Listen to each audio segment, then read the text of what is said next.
Mais vous vous rappelez que les conducteurs sont des matériaux qui ont la propriété de laisser passer le courant électrique. C'est en général un métal comme le cuivre ou l'aluminium. Au contraire, les isolants, eux, ne laissent pas passer le courant électrique.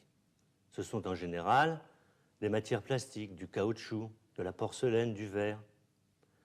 Eh bien, pour fabriquer une résistance, on utilise un matériau qui se situe entre conducteur et isolant.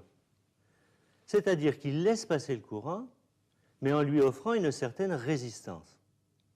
Alors, si on image ces trois notions, dans un conducteur, certains électrons peuvent se déplacer aisément, sans aucune contrainte.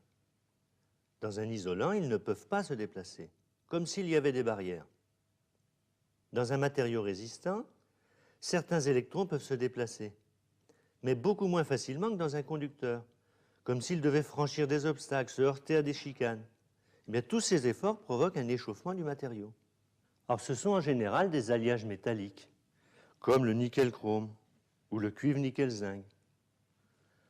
Alors, suivant les alliages, la difficulté des électrons à circuler est plus ou moins grande. Donc, le matériau sera plus ou moins résistant. Maintenant, ce qu'il faut bien voir, c'est que pour un même nombre d'électrons qui circulent, donc pour la même intensité de courant, plus le matériau est résistant, plus les électrons se bousculent, se choquent. Donc, plus l'échauffement sera important. Évidemment, dans les matériaux conducteurs, comme il n'y a pas d'obstacle au déplacement des électrons, il n'y a donc pas d'échauffement. Et dans un isolant, comme il n'y a pas de déplacement d'électrons, il n'y a également pas d'échauffement.